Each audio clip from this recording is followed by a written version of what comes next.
Bharatiya Janata party ने बिहार के मुख्यमंत्री वह जनता दल यूनाइटेड के अध्यक्ष नीतीश कुमार को बड़ा झटका दिया है। बीजेपी ने अरुणाचल प्रदेश के जेडीयू में 7 में से 6 विधायकों को अपने पाले में करा लिया है। वहां जेडीयू मुख्य विपक्ष के रूप में सदन में था और सरकार बीजेपी की है। जेडीयू ने घटना पर कड़ी प्रतिक्रिया देते हुए अनुचित और गैर दोस्ताना बताया है। इसके पहले नागालैंड में भी जेडीयू के एकमात्र विधायक को वहां के मुख्यमंत्री ने तोड़कर अपनी पार्टी में शामिल करा लिया था। बिहार में सत्ताधारी राष्ट्रीय जनतांत्रिक गठबंधन के मुख्यमंत्री व जेडीयू अध्यक्ष नीतीश कुमार के लिए बीजेपी की ओर से यह बुरी खबर है। बीजेपी ने अरुणाचल प्रदेश में जेडीयू के 7 में से 6 विधायकों को अपनी पार्टी में शामिल करा लिया है। बीजेपी ने खुद को मजबूत करने के लिए एनडीए की सहयोगी पार्टी में भी तोड़फोड़ से परहेज नहीं किया। बिहार में बीजेपी और जेडीयू गठबंधन की एनडीए सरकार है। साथ में हिंदुस्तानी आवाम मोर्चा और विकासशील इंसान पार्टी भी गठबंधन में है। ऐसे में बीजेपी के इस रवैये की बिहार में काफी चर्चा हो रही है। बीजेपी ने अरुणाचल प्रदेश में जेडीयू के 6 विधायकों को उस वक्त तोड़ा था जब पटना में 2 दिन बाद राष्ट्रीय समिति और राष्ट्रीय परिषद की बैठक होनी थी। अरुणाचल के विधायकों को पटना में आयोजित होने वाली राष्ट्रीय परिषद की बैठक में शामिल होने आना था।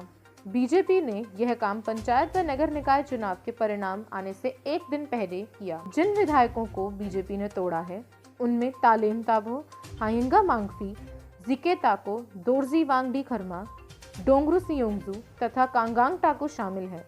जेडीयू विधायकों ने तालेम ताबो को अपना नेता चुन लिया और अरुणाचल प्रदेश के बीजेपी अध्यक्ष को पत्र लिखा है कि पार्टी में शामिल होना चाहते हैं।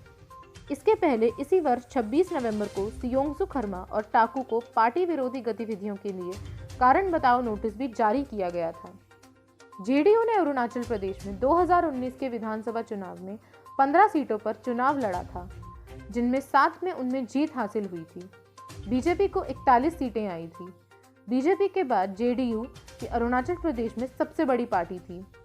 अब 60 सदस्यों की विधानसभा में बीजेपी ने अब 48 सदस्य हो गए हैं, जबकि जेडीयू 1 पर सिमट गया है। घटना पर प्रतिक्रिया देते हुए जेडीयू के राष्ट्रीय प्रवक्ता केसी त्यागी ने कहा कि अरुणाचल प्रदेश में जेडीयू को तोड़े बिना बीजेपी की सरकार सहजता से चल रही थी। जेडीयू वहां रचनात्मक विपक्ष के रूप में था। उन्होंने अरुणाचल प्रदेश में बीजेपी के कदम को गैर दोस्ताना बताते हुए आपत्ति दर्ज की है। हालांकि उन्होंने यह भी स्पष्ट किया है कि इस घटनाक्रम का बिहार में जेडीयू और बीजेपी के रिश्ते पर कोई असर नहीं पड़ेगा। यहाँ की स्थिति अलग है। वहीं आज जेडीयू के राष्ट्रीय पदाधिकारियों की बैठक शाम 5 बजे से होगी। वहीं रविवार सुबह 11 बजे से राष्ट्रीय कार्यकारिणी और दोपहर बाद 2:30 बजे से राष्ट्रीय परिषद की बैठक होगी। इसमें कई महत्वपूर्ण मुद्दों पर मोहर लगाने की संभावना है। बैठक की अध्यक्षता पार्टी के राष्ट्रीय अध्यक्ष सह मुख्यमंत्री नीतीश कुमार करेंगे। इनमें शामिल होने के लिए देश भर के अधिकतर जेडीयू नेता शनिवार शाम तक पटना पहुंच जाएंगे। सूत्रों के अनुसार पार्टी के करीब 60 कार्यकारिणी सदस्य और करीब 250 राष्ट्रीय परिषद के सदस्य हैं। शनिवार और रविवार की बैठकों में बिहार, झारखंड, छत्तीसगढ़, पश्चिम बंगाल, दादर एवं नागर हवेली, लक्षद्वीप, अरुणाचल प्रदेश, नागालैंड, जम्मू एवं कश्मीर सहित अन्य राज्यों की पार्टी पदाधिकारी भी शामिल होंगे। सूत्रों का कहना है कि इस बैठक में बीजेपी पर चर्चा हो सकती है।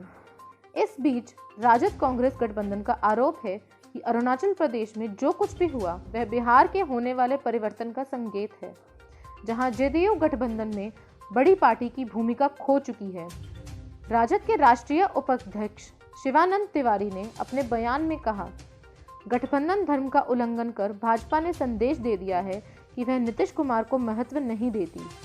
वहीं दूसरी तरफ नीतीश कुमार इस पर प्रतिक्रिया देने से भी घबरा रहे हैं।